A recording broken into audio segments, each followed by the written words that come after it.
Today on Culture Talk.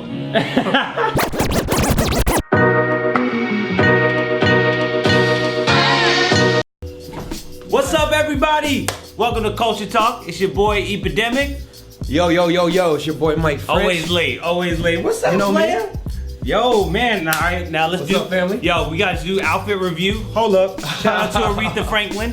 You know, one of the best. Got this in Harlem, yo. Shout out to all my Africans on 125th, yo. Shout out to all my Africans in 125th. Aretha Franklin, R.I.P. I'm coming out of the jacket for this one. Oh, okay. I gotta show the team. Show enough. Yo, you know what I'm saying? I'm a team player, you know what I'm saying? But I'm also the MVP. Boy, bye. You Get feel out of me? here, yo. You Get feel out of me? here. Get You out of feel here. me? No. Get out of here. Get out of here. What's up with you playing, man? I haven't seen you in a minute. You know, man, you know what it is. You know the vibe. Every You out day. here chilling? Every day and every way, trying to get better. Broski. These finals, though. These finals. finals. Yo, shout out to Drizzy. Who you got? Shout out to Drizzy. Yo, I got Toronto Raptors. You already know. First of all, I've been rooting against Toronto the whole damn time. And honestly, I hate Golden State so much. I need Toronto to win. I don't like, you know, a monopoly. I don't like them. You don't want the dynasty. Yo, they winning way too much. The end of an empire. Way too much. Like, it's way too much. So, well, here's the thing, man. I'm a fan of Steph Curry. I think he's great, but I'm with Toronto this series. Yeah? I got Toronto in 7, and here's why. I think they have a compelling narrative. I think they have the energy. I think they have the players and the pieces to actually bring it home. If Game 1 is any indication of the series, I mean, they got Golden State's number. I got you, but I think it's a sweep. And people don't. That's where you miss me. That's where you. What are you that's talking where I get about, off that train, bro? That's wild. That's wild. It's unfathomable. They beat Golden bro. State. They beat Golden State during the regular season by 20. I was there, 20 plus. I was there in Oracle, and people always are like, "Yo, like the regular season doesn't matter," and I get that, but I saw a team that had way more players. And way more depth on the bench than the other. And that's what it's coming down to. The Lakers also beat Golden State by 20 points at Christmas. So what I'm telling you is the regular season doesn't matter. So it does matter. It does not matter, especially for a team like Golden State that's already won so much. Like so then how you explain they don't get up? Again, they don't. Right? So they don't get up. So why didn't they get up for the finals then? Why didn't they get up for Game 1? I mean, they got up. It was just Golden State. The Toronto Raptors were better in that game. I mean, Steph went off. He got his. Clay had a great game. Draymond and Allen didn't have such a good game. They got up. They were up for that game. So let me ask you something. KD coming back? You mean coming back to this series? Is he coming back to this series? And what game do you think he's coming back? I think Durant's going to be Game 4. But anyway, I think the Raptors are going to win in 7 games. I think it's going to be. There's no way they get swept. That's just not going to happen. Dude, just listen to me. We're talking about the Golden State Warriors. Listen. Like, it's not happening. I think Clay gets 35. I think Curry gets 35. What's that, 70? Yeah. Where are they gonna make up the rest? If KD doesn't come back, which I don't think he is, I think it's all smoke. I think they're just trying to play some mental games because the way some people say it's Achilles injury, some people say it's a calf injury. The way he walked off the court, and if that's a strain that's similar in the grade to Boogie was out for like a month and a half. So I think they don't have enough points off the bench. And I think Toronto is just too deep. All right, guys, let's go on to the next topic. Welcome to the rundown. We're going to be running down a bunch of different topics. And the first one is keep it or sweep it. Keep it or sweep it. Keep it means like we think it's keeping the culture and progressing it forward. And sweep it means get out of here with that. Okay, Aladdin. I'm going to keep it. I'm going to keep it because it's Will Smith. Will Smith is doing it for the culture. Disney, you know, gave him an opportunity to make a storybook classic movie, and they put a black man in that role as the genie. So sweep it. I love Will Smith. He has been on a terrible streak when it comes to movies. That's true. And yeah, terrible. Bro, what was that movie he did with his son? Dude, I don't even. Oh my God, don't even talk about that. After Earth, my God. Like garbage. Sweep it. What about the Drake antics? Keep it or sweep it? I'm keeping it all the way, Drizzy. Yo, I can't.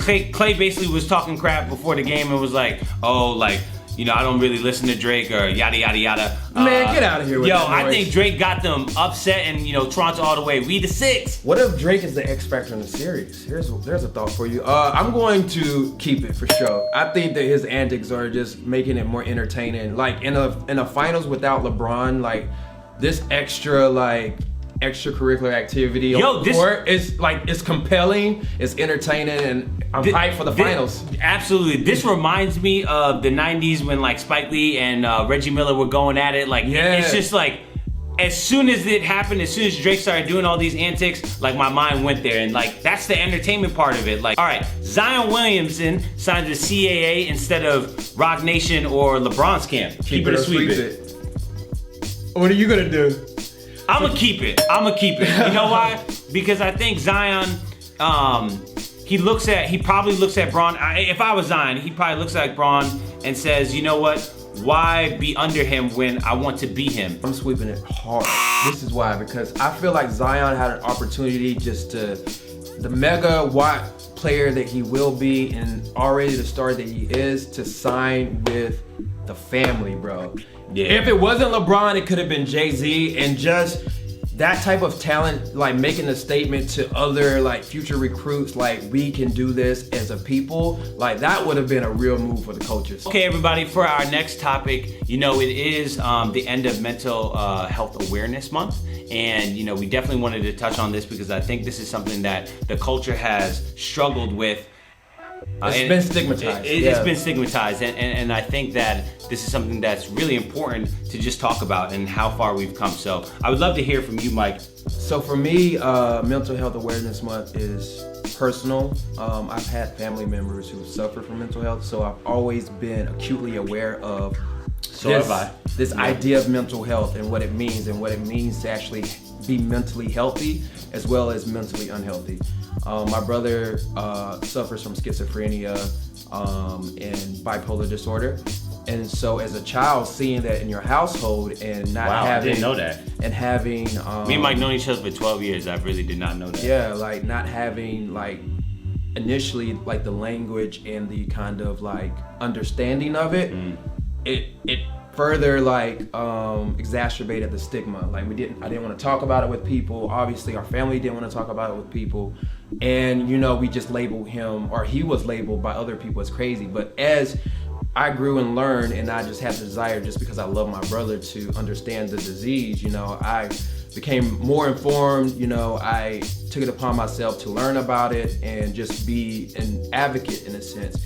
Having said that, mental health is important, and my thoughts and perspective is that, as a man thinketh, he goeth. So what you think about yourself, just the climate that you create, the environment that you create, and stimulate your mind with is important. And I think conversations like these that we're having are important because it removes the veil. Honestly, we all have a personal story or interaction or encounter or an account we can give where our mental health wasn't the greatest. I mean, we go through anxiety, we go through fear, we have bouts of depression, and it's a part of being human. A continual, perpetual thing, maintaining and sustaining your mental health. And it starts with just awareness. I was growing up, this was never talked about. Both my parents are Jamaican, and I just didn't think this was really in our family discussions. I think there's a stigma in the overall community. And now that I think back on many different things in life, I could see after being aware of just anxiety, depression, things that everybody goes through, that entertainment played a big role in this for me.